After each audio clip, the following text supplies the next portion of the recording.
Hello everyone, welcome to my channel TKH Tejas knowledge hub. तो आज हम इम्पॉर्टेंट एमसीक्यूज डिस्कस करेंगे हिस्टोपैथोलॉजी के। तो इसका सेकंड पार्ट है। तो सबसे पहले मैंने फर्स्ट पार्ट में इम्पॉर्टेंट क्वेश्चन ऑफ जो हिस्टोपैथोलॉजी के थे उसमें जो लास्ट में 2 क्वेश्चन दिए थे आप लोगों के लिए कि रिप्लाई करके कमेंट बॉक्स में आंसर देना। तो काफ़ी व्यूवर्स के रिप्लाई आए, थैंक्स फॉर योर रिस्पांस। तो पहले वो जो 2 क्वेश्चन है वो डिस्कस करेंगे। तो फर्स्ट क्वेश्चन था हमारा, removal of tissue from the live body is called. अगर हम किसी भी लाइव बॉडी में से टिश्यू को रिमूव करते हैं स्टडी करने के लिए तो उस टर्म को हम क्या बोलेंगे, उस प्रोसेस को हम क्या बोलेंगे, बायोप्सी।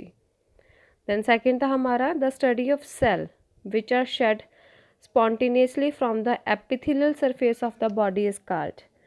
तो उस प्रोसेस को हम क्या कहते हैं, एक्सप्लोरेटिव साइटोलॉजी। तो ये 2 हमारे क्वेश्चन थे जो हमारी MCQs वाले फर्स्ट पार्ट की वीडियो में थे, तो उनके आंसर ये दोनों हैं। नेक्स्ट हम आज स्टार्ट करते हैं। तो हमारा फर्स्ट क्वेश्चन है, histology is the study of. Histology किस चीज़ की स्टडी है?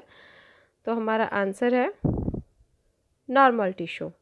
Histology is the study of normal tissue. जैसे हमने लास्ट वीडियो में भी डिस्कस किया था कि histopathology is the study of disease tissue and histology is the study of normal tissue. Then next question है हमारा, removal of alcohol from the tissue is called. जब हम टिश्यू में से अल्कोहल को रिमूव करते हैं तो उस प्रोसेस को हम क्या कहते हैं? फर्स्ट ऑप्शन है डीकैल्सिफिकेशन, सेकंड है एम्बेडिंग, थर्ड है क्लियरिंग एंड फोर्थ जो हमारा है option that is a dehydration. तो टिश्यू में से अल्कोहल को रिमूव करने वाले प्रोसेस को हम कहते हैं क्लियरिंग। तो हमारा आंसर है C answer, clearing. Next question, removal of tissue from the dead body is called. तो पहले हम डिस्कस कर चुके हैं कि removal of tissue from the live body. एक लाइव पर्सन से जब हम टिश्यू रिमूव करेंगे तो उसे हम क्या कहते हैं, बायोप्सी। और जब हम एक डेड बॉडी से टिश्यू को रिमूव करेंगे तो उसे हम क्या कहेंगे? इसके लिए ऑप्शन है हमारे, option A autopsy, option B biopsy, option C autolysis and option D putrefaction. तो इसका आंसर है हमारा option A autopsy. Dead body से जो टिश्यू रिमूव होता है उसे ऑटोप्सी कहते हैं और जो लाइव बॉडी से टिश्यू रिमूव होता है उसे हम क्या कहते हैं, बायोप्सी। ये दोनों टर्म्स आपको याद रखनी है, हिस्टोपैथोलॉजी में काफ़ी ज़्यादा इंपॉर्टेंट है। देन नेक्स्ट हमारा question fourth, DPX is a. DPX क्या है? ऑप्शन ए है फिक्सेटिव, ऑप्शन बी है हमारा सिंथेटिक माउंटेंट, ऑप्शन सी है क्लियरिंग एजेंट, ऑप्शन डी है नेचुरल माउंटेंट। तो DPX क्या है? हमारा एक माउंटेंट है। तो कौन सा माउंटेंट है? ये हमारा सिंथेटिक माउंटेन। तो DPX is a synthetic mountain. और जो हमारा नेचुरल माउंटेन है वो हमारा होगा Canada balsam. Next question, removal of calcium from the tissue is called.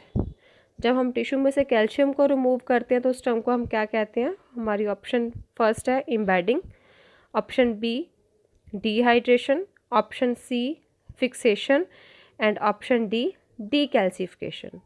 तो इसका आंसर है ऑप्शन डी डीकैल्सिफिकेशन।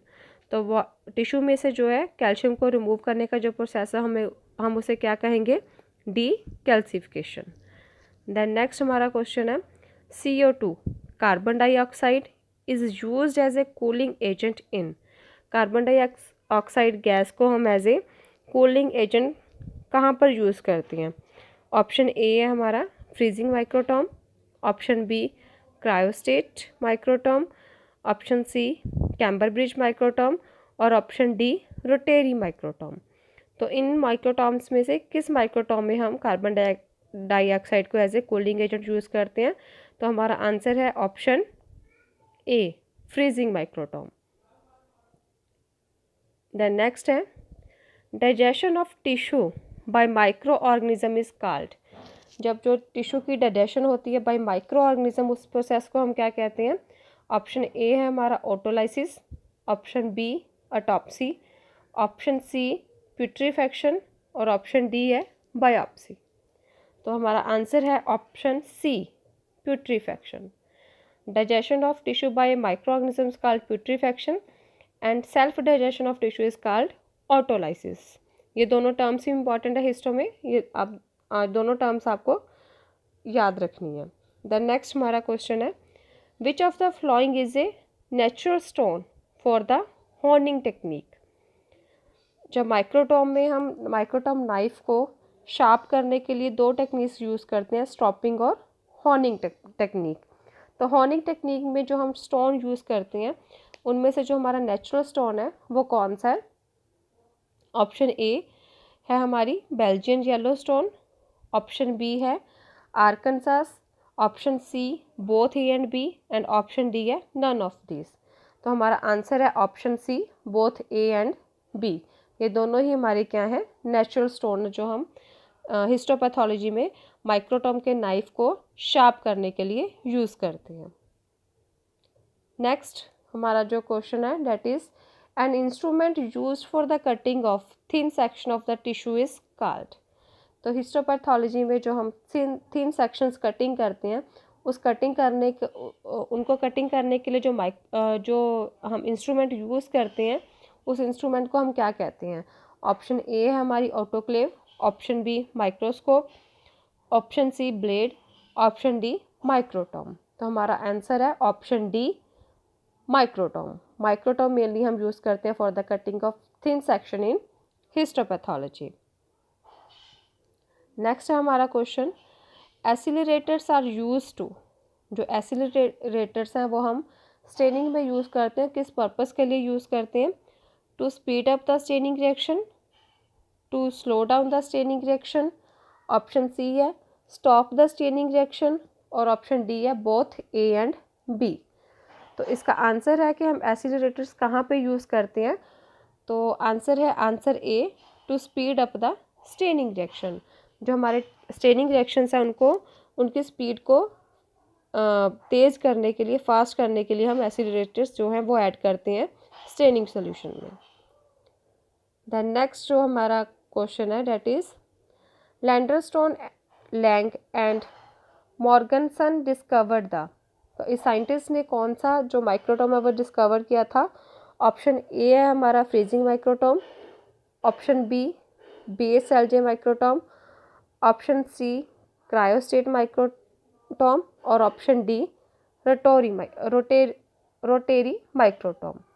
तो जो हमारा आंसर है that is the option C cryostat microtome. The next हमारा क्वेश्चन है using increasing strength of alcohol dash tissues.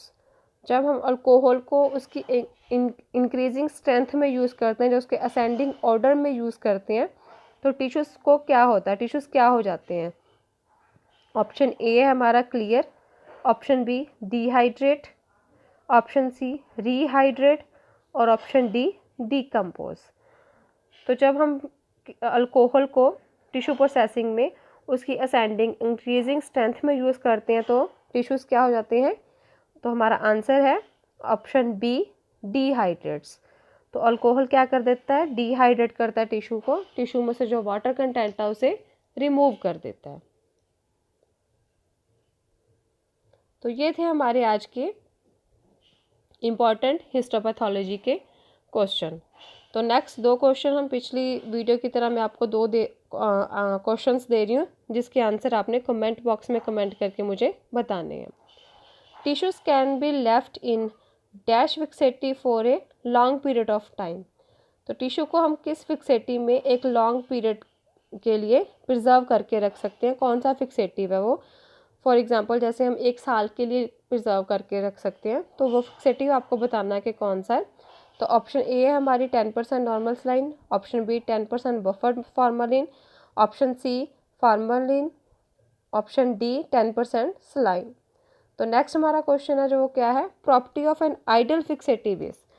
किसी भी आइडल फिक्सेटिव की प्रॉपर्टी क्या होनी चाहिए?